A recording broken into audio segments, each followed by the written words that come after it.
Yeah, then sure. Yeah, I mean, we could at least have a chat. So fair enough. Yeah. Go through it and see. And yeah, we've got two things on the agenda. Actually, why did that not get transferred over?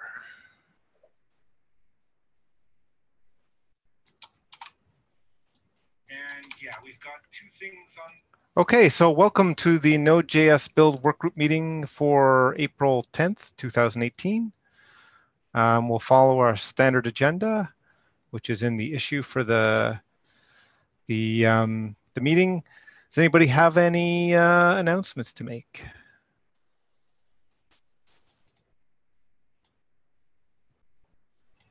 Okay, no. So the next thing is we do have two things tagged in the agenda. One is when adding new targets, can we ensure they work on all release lines? And the other one is the new OSX infra walkthrough. So maybe let's skip to the second one. I need to check, but I'm pretty sure we covered the first one last time. Yeah, okay. So we did. Let's close that one out. I just need to. Let me read the minute while you do through the OSX. Okay. Read the minutes. Sure. And update. So what I'm going to do is I will share my screen here. Share screen.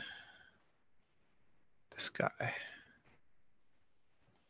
And just take a quick run through. So I'm not going to go through actually getting VMware and the WebSphere client up and running. In the secrets in infra for Mac Stadium, there's the instructions on how to set up the VPN and the passwords and all that to get connected. This shows what the UI looks like.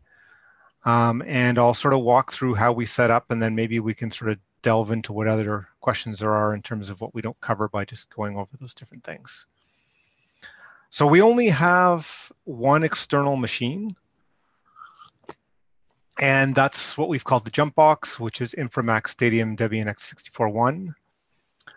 You can log into it if you have the test key. It's got the SSH key installed, and there's the IP that you can use. It basically provides the bridge to all of the machines which are back behind a firewall that's provided by the Mac Stadium infrastructure. Is it in the Ansible inventory? That I don't think we've added that. No. So that's still. So we get the SSH. So we get the SSH config. That's pretty much where I go for. Yep. SSH. So yeah, that's definitely one of the next things is to set that up, because it has some setup as I'll talk through down below, and most of that was done all of it was done manually so far. So we need a setup that would automatically do those things. And actually, we should do it so that when you add in a new Mac machine, you just change that change the Ansible, hopefully, and it can actually do the rest of the configuration for you. We do have a number of image templates set up already. And basically, when creating a new machine, you can clone one of those. So let's just see if I said, so new virtual machine from library. And so I can then say, select the VM template. Now, what I'm not sure is, okay, cancel. Is it that here? Is it from VM library? Sorry, it's been quite a long time. There's definitely new virtual machine from template. Right, okay, so it's a new virtual machine from template. These are our templates. So basically, we installed from CD the virtual CD 10.8 through 10.12. One of our to-dos is still to see if they've added a 10.13 since we did this, and create a template for that. So basically, you can say, let's create a new machine from that template. And let's just go through. Okay, say we wanted to make a new 10.11. You can add a machine, test machine, or demo, whatever, test demo machine. Then need to choose one of our 3 servers to deploy it onto. Again, that's something we should go back and look at, how we've partitioned the ones we have across each of those. But you basically select one. We then say, where do we want the storage? We have this one disk which we use for them. Let's see. So IP tables is all configured to accept any machine we add here on the. I'll walk through. Yeah, the next steps I'll show you basically how we walk through to set that up. So basically, we'd select the disk. I think I've got something wrong here. I'm just surprised actually that it only has 25 gig left. Maybe we have used most of our space. Anyway, you select the space and then pretty much you're done. One of these machines, so then you end up with a machine like this. And we've set them up 50 gig memory, 4 gig memory, 50 gig storage, 4 gig of memory, 2 CPUs. And then in terms of the network card, this is where the first thing that you do is you actually configure the network card to have this. This was the default prefix. And what we've done is we've assigned the last digit to be the machine number. So you can see over here, we have our 12 existing machines. They're numbered 1 through 12. So they'll have the same MAC address, except that they'll have a different last digit as assigned. So you would get your new machine and you would basically set the MAC address to be the next one that you're assigning. Having done that, to make it actually accessible, we then need an entry in the DNS mask queue on the jump box, which will assign an IP address to that particular MAC address. And what we've done is, we just use the same last digit. So it's, 10 to 54 to 55. And if you said 12, then it would be 112. And so that you can basically go from the MAC address to the particular IP address that's going to be assigned. And then finally, in the firewall setup, we need something to make it accessible.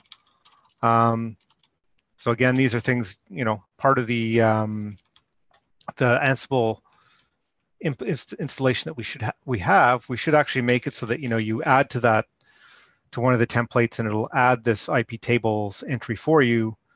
But basically it then says, well, okay, I'm going to route from a particular port, and again we use the same number. So if it's MAC address last digit 09, IP address 109, then that'll correspond to port 10,009 externally.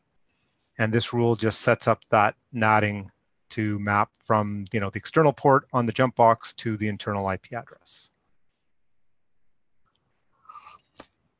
And that's basically at the point where now, once you do that, those steps, you can then get at the machine through SSH. Obviously, you have to have installed the key. The default password for the machines are in the secrets repo. So, you'd have to log in through the UI. You can basically, there's two ways, and I always seem to get it wrong, but I think if I say launch remote console, okay, that's not the right one. So there's another link that will, sorry, where is it?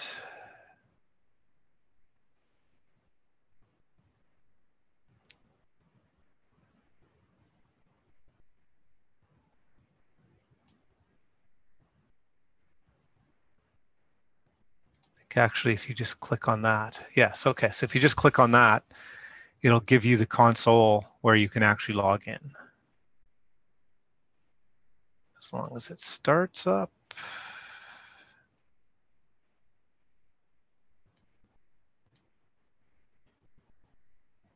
Okay. Oh, yeah, here we go. So it just took a little time. So you default user administrator, and so the password's in the secrets repo, so you could log in. And add in the key. We then have landed the Ansible templates, which will go in and basically do all the configuration, install the compilers, disable the password. So you need SSH access through with the test key. And I'm just trying to think what else. Is there anything else in here that's interesting?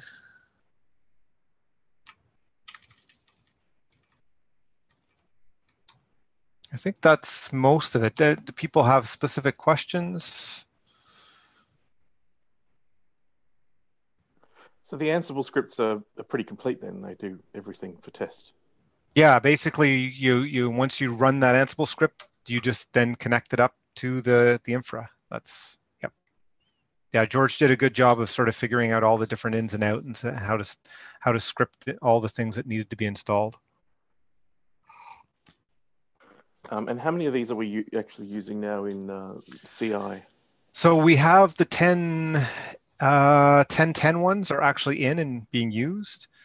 The other ones are in the CI, and unfortunately, George was an intern. He went back to school, so he's been pretty busy at school. He is coming back, I believe, in July full time, so we'll have more of his time to push this forward. The other ones are there, but not being actively used because they don't use a Ccache yet. There was still something fiddly he was figuring out in terms of making sure that the Ccache was actually used. And that's the only reason we haven't turned the rest of them on. If there was a reason we really needed to, we could turn them on because they weren't so terrible. It was just nothing was been pushing us to actually do it. And the other thing is we need to have at least one release host. Do we have space for putting we decided not to turn on the 10.8s and 10.9s. So we should easily, I think, I'd have to go back and look at why we were out of disk space, because I thought we had tons of disk space. It maybe even just the machine I chose has, there's different disks on each one. So the answer is yes. I mean, if in the worst case, we can delete those 10.8s and 10.9s. I think it's still useful having them for testing, but if there's a more pressing need, we would just delete those and add a release one. I think we might want to look at this within the next few days, actually, because I've been scrambling to get the other release hosts up to date for Node 10, and I haven't really lent any thought to OS X, and maybe we want to modernize the build for Node 10 and not be stuck with the existing OS X we're using for building everything else for the next 3 years. Right. So you're thinking, because currently we build on 10, right? I think so. So it'd be like, do we want to move up to 12 or something like that? Yeah, and which X code? I can't even remember what we're using. And I don't actually even know how much it matters on OS X. I haven't researched that much, but does it matter if we use a newer one? Because there are compiler flags to say target this version, and I think that's all in JIP. Yeah, I think we target 10.8, even though we build on 10.10. Right, so it doesn't even matter if we go in and just replace our current release box with a new one that's a newer OS. There's probably some risk, but I don't know. Yeah, I mean, 10 would be the time to do it. Yep. If we can get the cycles to actually do that before then. Yeah, but then we have to answer the question: do we want to maintain old release host and new release host? Right. How much does that matter? So we still need to know how much that matters, unfortunately. But yeah, if we, I guess, if we delete those 08 machines, could add at least one release host in there with, I guess, 10, 12. I got to think here. Let me try a different cluster here, because I'm really surprised that we didn't have, and I could be wrong, but I could have sworn we had lots of storage space. But yeah, anyway, I think the net is we can if we want to get a release machine, we can.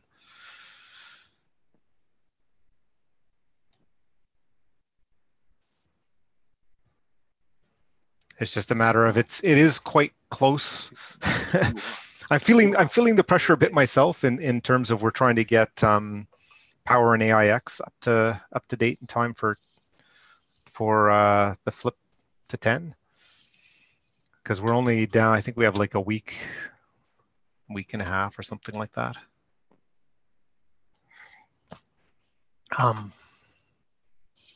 So I think we'd want to turn on the testing if we're going to build the releases, we'd at least want to have the testing going in the community as well, right?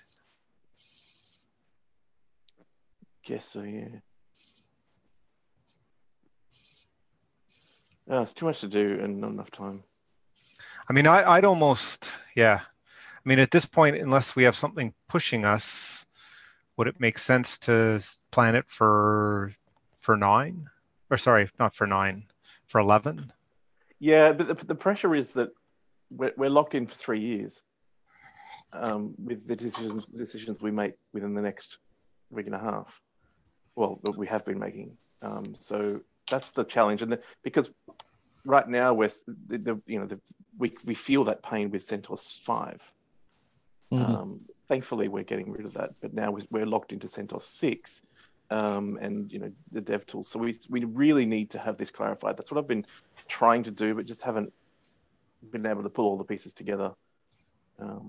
Right. We need to be sure that we are building on things that we can support and we want to support for the next 5 years. Yeah. And the other challenge, not 3 years. The other challenge is this push to upgrade V8 more frequently makes this even harder, because then they've got compiler minimums. And if we're locking into a particular compiler version, and they're wanting to upgrade V8 within the 10 cycle, we're creating problems for ourselves. Yes, I do hope that. Well, anyway, I guess I guess we can't take up the V8, which is going to force our compiler level update in the LTS. I don't think.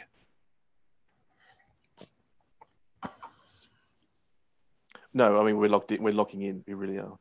Right.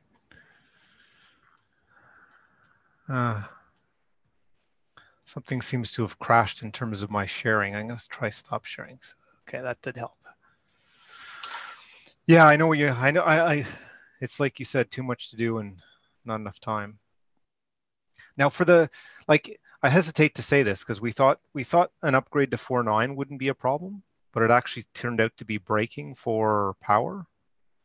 I don't know if we'll find that on x86 as well. So I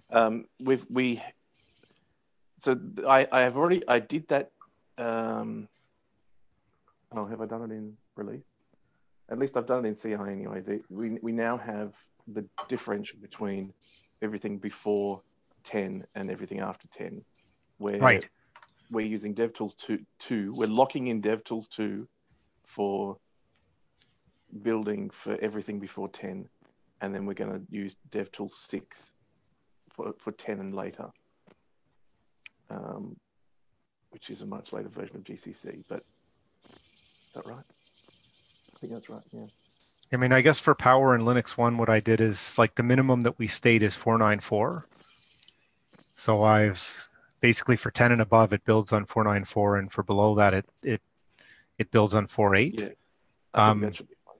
Yeah. Technically, 8 should be on 4.8 as well, but that's where accidentally I managed to do that I accidentally managed to do it for all the releases, and somebody caught it, and it did, in fact. From our investigation, we believe 4.9.4 wouldn't be breaking, but it was at least on Power. Okay, yeah, because I've been having this discussion both privately but also on GitHub about what should be breaking, because and it's a confusing story, because it seems on enterprise Linux versions they manage with the dev tools, they manage to make them somehow backward compatible. That's what they say anyway, and that's what investigations have shown. Maybe it's different on Power. Well, it didn't have to do with the compiler. It had to do with the glibc dependency. Right. Well, it was the lib standard C++. Yeah. So like 4.9.4 came with it. It has a higher version. Yeah, but Ben made the point a while back that they make they make sure all those versions, all those releases are both forward and backward compatible. So the theory goes that they're not supposed to be breaking, but in practice, so this is the funny thing, because I was talking to Chris Lay here at NodeSource, who has done a lot of investigation work on this. He found that binaries compiled on Linux, on CentOS, using different versions of DevTools, were backward compatible. But every time we've done any similar test on Debian, for example, and Ubuntu, you upgrade libstan and C++, and it's breaking. You can't use the same binaries on machines with an older libstan and C++. So somehow it's different on CentOS. Okay, so Anyway, somehow maybe they do something, and unfortunately for Power, we're in Linux 1, we are building on. Well, the point I've made on GitHub so far, to Nikolai at least, who's been pushing this, is we're going to lock in DevTools 2 for everything below 10. I don't think it's a risk we can afford to take. So we're using it. We're going to keep on using it. But for everything later, we can use a newer version. Now, I don't know if I guess we do need to test whether DevTools 6 is going to work for across the various non-EOL distros of Linux. Right. But we can make that change in 10. And so in our test CI, that's all locked in pretty much now for Linux. All the Linuxes are doing differentials. The interesting thing, though, is that now CentOS 6 is using a newer compiler than CentOS 7 for Node 10 and above, because CentOS 7 has 494, I think it is, which is kind of old now. Okay. So we need to figure out whether that matters, because and maybe it doesn't matter, because maybe 494 has all of the C++ features that we're going to need for the next year or two. Well, I'm not sure about that, but we haven't changed the minimum level from 494 yet. Yeah, well, Nicola did put something through CI yesterday that it was some new C++ feature that he's got a patch he was trying to get into core, and it broke on CentOS 7. It worked on everything else. Even like Power and. Oh, I don't know. I didn't look at the other ones. I was mainly looking at the Linuxes, but that was the one that it broke on, which was okay. Kind of funny, I mean, I think I sort of, we were hoping we could go to 494 for 8. I did the experiment, and the answer is no. So I sort of settled on exactly what you said. Like, okay, I reverted it so that 10 will have the new compilers, and on. So for example, on Linux 1 Red Hat, you're actually going to have to, figure out how to install a new compiler, because it doesn't come with a newer one. Yeah, I think that's but it fine. seems like for 10 we have no choice. And is that a DevTools equivalent on Power? Is there a DevTools number that you're using, or is it? No, there isn't a DevTools equivalent. Okay. So that's we unfortunately don't have one. Like, so I guess on in terms of Linux 1, for example, we had to compile the compiler ourselves. Right. So this is actually, I'll quickly run through this because I've been doing a ton of work on this over the last few weeks. But this break has allowed us to do some cool things, and one of them is that long-running ARM v7 problem where we're using an ARM v6 compiler on ARM v7. Right. And I just haven't been able to fix it because I can't get a newer version of GCC that's backward compatible onto Wheezy. But with Node version 10, we're making the jump to Jessie for building from Jessie is our minimum version. So we can now use a native compiler, get the right compiler level. And we've got now binaries coming out in our nightlies and Node version 10 that are natively built on ARM v7, which is really nice. Finally fix that. We have to wait for the old ones to die off, but we've now our tests and release now have all this dual personality thing going on where they make the flip between 8 and 10. So I've got that. I've got a pull request in that I started documenting some Linux versioning stuff. You made the comment that it's not necessarily accurate for the Power and other machines that you've got, other Linux, other architectures you've got. So we'll have to review that. But I do need to try and get that up to scratch so that we can actually pin down what our minimum distros are and like what we're going to support for the next 3 years. What are we are we happy supporting Enterprise Linux 6 for the next 3 years, even though it's going to be EOL in 2020, I think, or 2019? Right. Yep. So we really need to make that decision before 10 goes out, so we don't lock ourselves into something we regret. So I've got to try and get that up this week so we can have that discussion quickly. I haven't looked at Windows. I'm presuming Joao has that under control because he's got 3 different versions of Windows and Right. C++ on there. I'm presuming. I need to check with him to make sure that that's all under control. And OS X is the other one. And I mean, I guess the OS X one there's risk, but it's probably one of the easier ones in that, in theory, you can move up to a newer machine and just target an older level. yeah, that's the theory. Right, that's the theory. Like I said, we thought 4.9 would be fine too, so that's why I hesitated saying it. But it seems like Mac should be one of the lower risk ones at least because they have that specific capability. But at the same time, I think there's fewer people running older Macs, right? So you're going to get less test people actually checking these things. Whereas Linux, I mean, the number of people running CentOS 5 seems to still be pretty high. Yep. Yeah. I guess though on the Mac side, if there's only a few people, it's also less of a big deal. Yeah, I mean, it's also not probably used as your production server, so that also exactly. I was going to say that it's probably.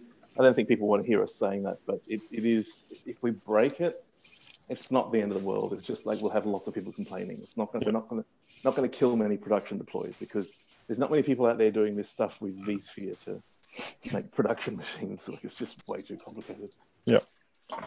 I would say I think definitely I would err on the side of let's update and okay, that's bad. We've broken loads of people. Things don't work.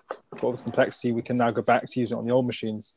We should be able to, if we decide, okay, we tried moving up, but no, we need to go back to CentOS 6 or macOS 10.10 or whatever it is. Like I'd rather we go up and make a mistake with the first 10 build than do something and then be like, oh, suddenly we can't support this properly. I mean, yeah, it's going to be painful, right? Rod, for the CentOS, the dev toolset stuff, that means that everyone who installs Node 10 on a CentOS 6 or 7 box is going to need to get dev toolset to get the libstandard C++. Is that right? No. This is the weird thing, and we do need to test it, that they do seem to produce binaries that are compatible with that version, with the base version of glibc. So that means that anything that is newer than that is the same age or newer than CentOS 6. So that includes Debian, Jessie, and all the rest of them. Basically, everything that is actively supported. Actually, that makes some. I think when we were looking, Gibson, we took a pretty close look at this at one point. And what I seem to remember is maybe what they've done is they've actually done it so that it statically links in pieces which are newer. So you end up with something that, can use the base glibc, but if it's using some newer things that would be in the newer ones, it's actually pulled those in. So once you've built, you're actually okay. And our challenge is we didn't have an equivalent on our platforms. Right. And we actually figured out, we could have hacked up a distribution to do something similar, but we didn't feel comfortable doing that on our own. So yeah. there is an old thread, 6 months, less than a year. We have statements from a guy from Red Hat and one of the maintainers of glibc, and they both said that dev tools behave exactly as Rod described. If you compile with whatever dev tool version, the binary will run with whatever glibc. That's official statement from both of these people. Right, and that bears up against the testing that at least Chris Lay has done some really extensive testing on this, and we can't reproduce it on Debian. But the nice thing is if you compile on CentOS, even with the newer dev tools, you've got binaries that even work on the older Debians. So we need to confirm that. So we've got nightlies now that are being produced with, oh no, we don't actually, sorry.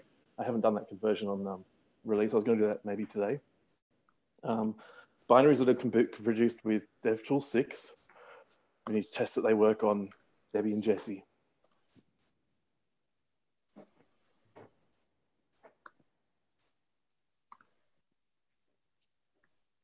Okay.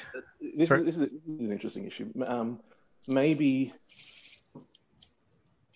we want to be building on ARM with CentOS. Oh, that'd be horrible.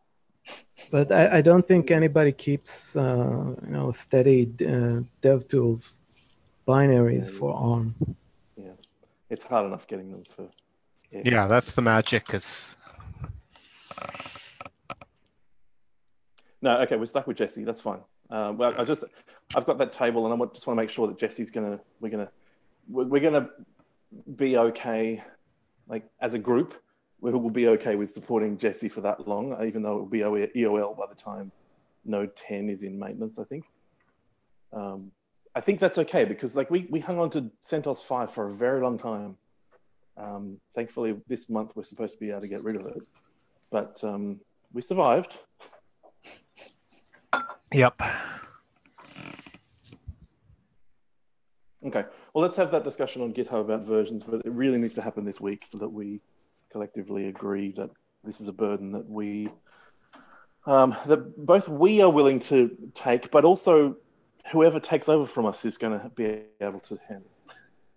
Yeah. I mean, I guess it also has got to be. I mean, part of it's practical, right? Like, what other choices do we have, right? So, it's have we done the best, taken the best choice of the choices that we have to take it from? Yeah. Yep. Okay. Well, I've as I said, I've got the most of the. Actually, I've got all of the test and release for ARM is all done. That's now happening with Docker. So our machines have got split personality, which is really nice. The Linuxes, I'm using that Jenkins plugin I made to select different Linuxes. The awkward one is CentOS 6, which I put a pull request in for yesterday that switches DevTools according to Node version. It's not very hard, but it works nicely. But it just means that the same machine, there's a rule in Jenkins that switches the DevTools, which is similar to what I think you're doing on Power. Yeah, I mean, there's basically a script, and you run the script, and it sets the path appropriately to choose the compiler. You may want to look at how I've done the CentOS 6 ones, because the script is basically a single if, because I'm using that Jenkins plugin to select ahead of time which version should be run. And then knowing which version should be run in the Jenkins script, it's just a matter of saying, okay, which version should we run? Let's do this or that. So it avoids the need for a complex script. Yeah, okay, I'll take a look at it. I mean, the time I have available, I need to actually do the rollout for release on Linux 1, and I think I'm hoping Gibson has something to do on AIX, so that's going to be my first thing. But once that's in, looking at making it better sounds like a good idea. The scripts themselves are pretty straightforward. It's basically like it's all bundled into the script to say, okay, figure out which version of Node we're running, select the compiler. Okay. But yeah, no, I'll come back and ask you where those are to look at once we have time.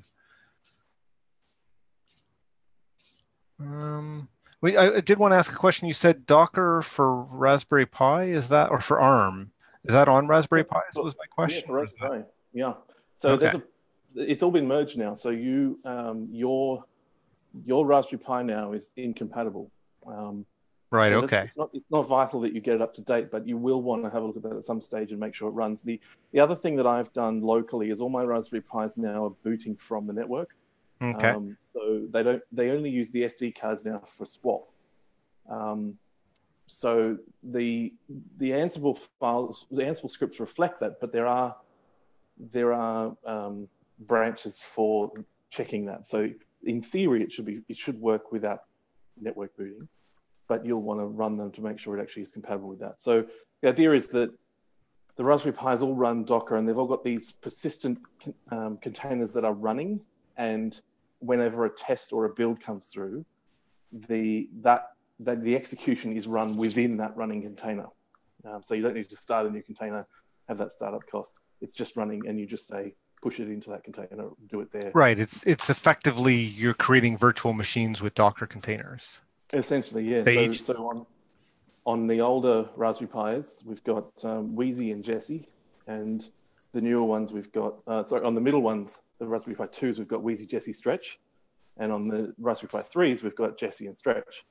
So it just switches between them as appropriate, and it works really nicely. And it also means that we get to run the Raspberry Pis on the latest Raspbian, which is fantastic. Like, you don't have to run these ancient versions of Wheezy on the box. They just run in the container. Right. The containers, are they centrally located somewhere, and you just like they get pulled or get installed through Ansible or something, or it's all done in Ansible. So okay. Res and IO maintain Raspbian Docker base images. So we just use them and we install stuff on top of them. It takes a little while. It's a slow process, obviously, but the scripts do everything from a raw machine. Like it's even better now than it was. If you've got a raw machine set up, it'll do pretty much everything to get scratch. So in terms of the one that I have, is it just like I should turn it off and leave it off until it's updated? Yeah, it's taken out of CI, so just turn it off. And, okay. That won't be a problem. And also the machines seem to be more stable now, and I think that might be to do with running the newer Raspbian. So we seem to be able to keep them online better. Okay.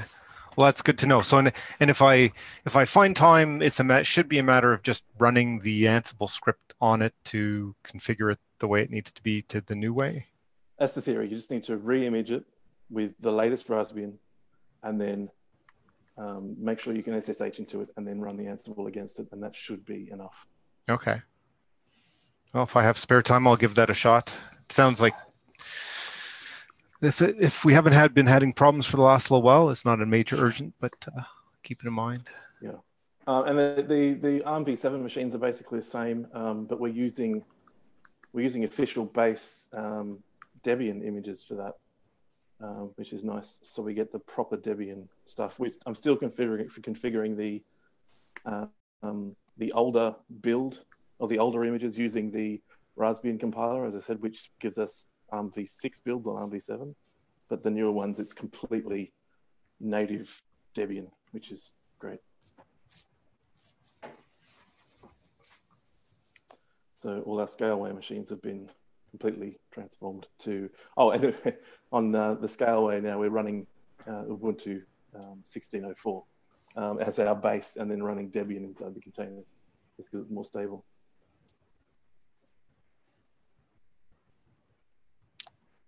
It's interesting. So I guess it's, maybe it's like, I don't know if it makes sense at some point for you to give us a rundown on how you're using, like, what I'm just wondering, just thinking through is like, in terms of using Docker and so forth, should we be doing that across all of the platforms to help with, you at least only have to maintain an old Docker image, not an old OS, the base OS, right? Yeah, and so Miles has been pushing this idea that we should have, containerized infrastructure so that we can scale up and down as needed. There's something to that, and we are doing already some of that with so we're doing it with Alpine, and we're doing it with all those containerized builds, so that all debug and without Intel, Intel, all the rest of them. We have like 4 very large machines with a ton of containers in them that are doing lots of different builds for us. We could potentially be doing the same thing for even older Linuxes, CentOS 5. I'm just not 100% confident that we'll get the test coverage that we want, because testing inside a Docker container is not the same as running natively on the machine. It's better than in a VM, but I don't know. I'm still hesitant. We've sort of been forced into this with ARM. We don't have much choice because we can't just multiply the number of Raspberry Pis we have. But for the rest of them, I'm still a little bit on the fence. Okay, I was just thinking that through and thinking, does it make sense for you to teach us a little bit about what you've already done in one of the meetings or something? But sure, I can do that because there's a lot now in the Ansible scripts that includes Docker. Probably worth getting everyone up to speed on that. This is the one thing to think about with it is that the only thing you can't change is the kernel version inside the container. So you're forced to use the kernel of the host. So you can change all your libraries and everything, and you're running and testing against the whole different distro and version, but the kernel is something you cannot change. So if you are testing, then you're testing against that kernel. But as far as I know, that has never actually mattered for us. We've never run into trouble with. Oh no, that's wrong. We haven't really run into big trouble with different kernel versions. But if we were to have a fully Dockerized infrastructure, we'd basically be testing against, one or two different Linux kernels. Right. I'm not sure that's acceptable. Right. Okay. So what I'm just doing is I'm creating an issue which I just titled Use of Docker and Build CI. Rod to take us through a walkthrough of what we have in CI already using Docker. Labeled it Build Agenda so that for the next meeting, that'll be on the agenda. Does that make sense? Sure. Yep. Okay. Are we rotating times with this meeting? Yes. Is this an early or a late meeting? This is a late one. Okay, that might be tricky, but I'll see if I can. Daylight savings shifted for me on the weekend, so I'm now. It's even worse than it used to be. So I'd say, I just did this so that we don't forget it. It'll show up on the agendas. If the next meeting isn't the one that works, the one after would be. Okay. Right. Yep. So it's just this is the easiest way, I think, for us to get a reminder that we should do this. Okay. All good. Okay. Any other things we should talk about this week?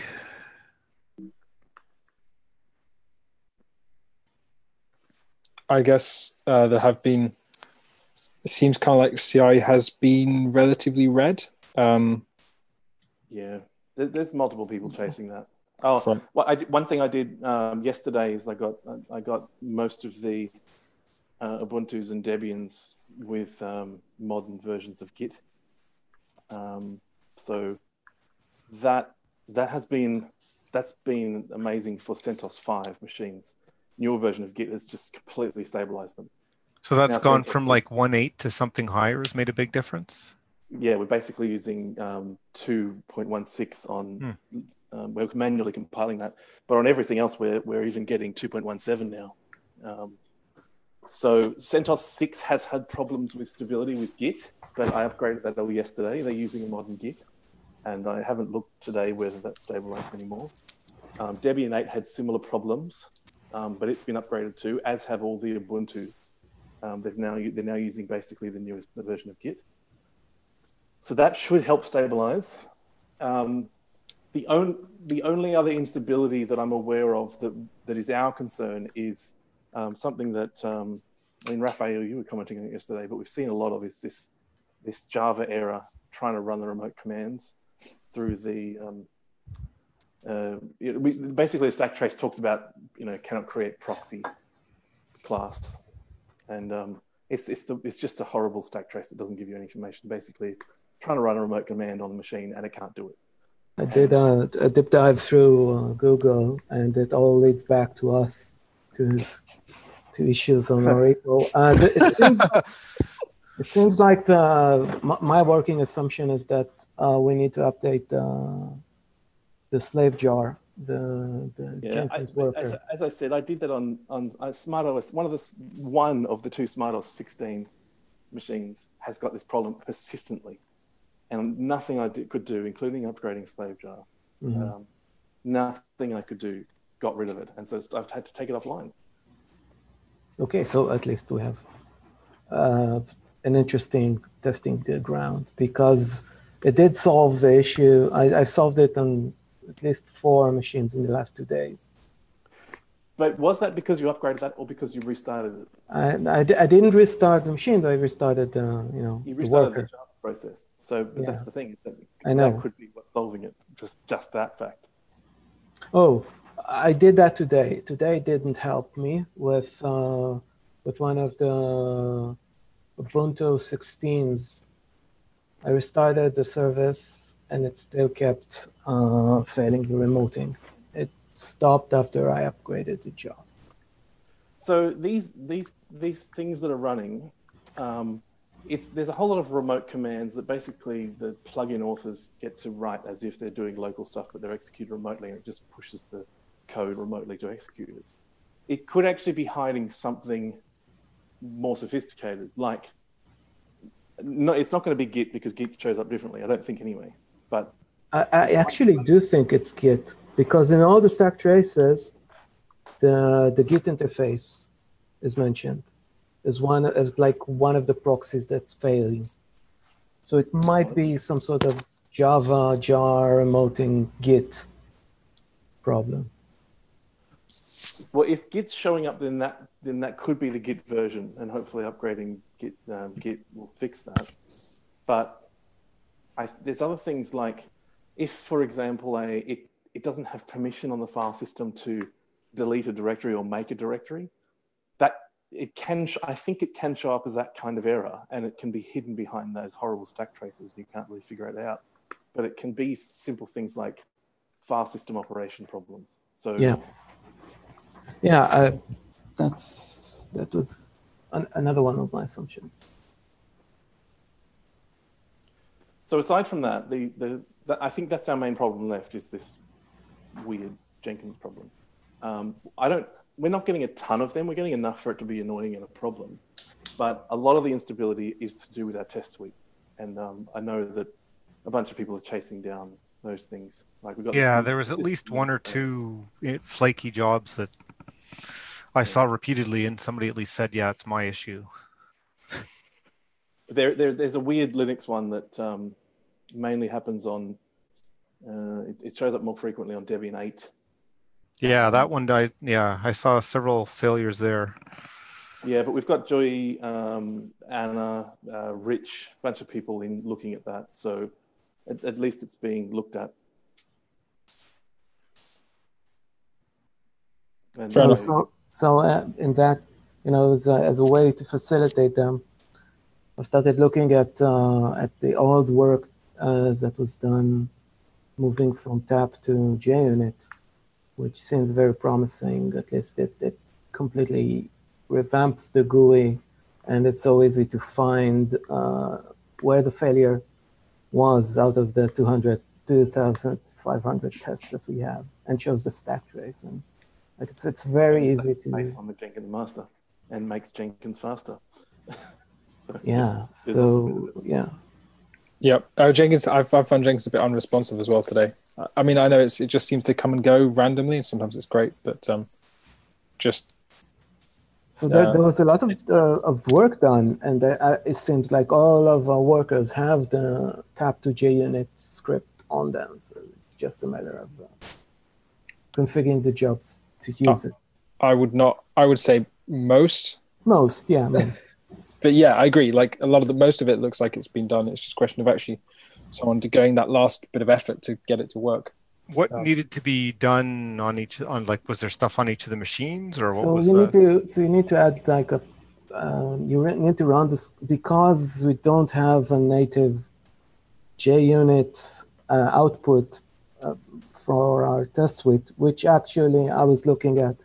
V8 now has, and we can just import it and run and generate JUnit outputs natively. But if that fails, that we have a script that transpiles tap into JUnit outputs, and then we just tell Jenkins eat the JUnit files and not the tap files. Yep.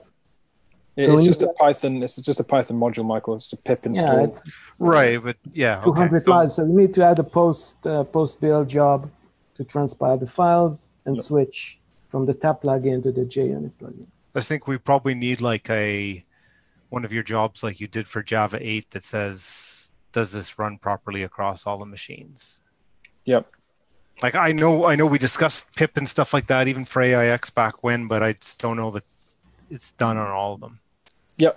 No, definitely. There's a lot of stuff in Jenkins for AIX with regard to pip, so it looks like some of the work's been done at least. it's just so long ago I can't remember. Yeah. Either way, I'm sure there's something that isn't going to work, right? We need to actually check as we go. Yeah. Yeah. So we always have a fallback. So we can always keep the status quo for machines that don't. Okay, so it could be done on a per platform basis. Yeah, and What it then was that stalled this was we were trying to do this because our Jenkins master was running out of resources and we just couldn't manage it, and this was the biggest thing that was causing resource issues. But since we've offloaded that work to the Jenkins workspace machines, we seem to have freed up a lot of resources. Jenkins is a lot more responsive than it used to be, but also I think Johan was pushing most of this, and he's sort of dropped off. Yep. Mm-hmm. So anyway, I'm looking into that as a way to facilitate the people who are actually chasing down the bugs. It's awesome. Makes sense. Can we just have a new reporter in test.py? Yeah, that's what. So V8 has a new reporter, and I'll see how compatible it is to migrate it back, because our framework is based on V8. Writing manual XML is not that hard. Yeah, but we need to learn a new schema, and like we discussed on the tap issue, what does JUnit expect, and whatever, and when can we export from? Where is our harness compatible with JUnit? Whatever. If it's all solved, it will be fantastic. Oh, it's good to have someone on the case then. Yep. Okay, I think our time is pretty much up. Anything else before we close out for this week? Okay. So we'll talk, I guess it's probably 3 weeks is the next meeting, right? Yep. So we'll talk then, if not before. Sounds good. Okay. Okay. Cheers. Bye. Bye.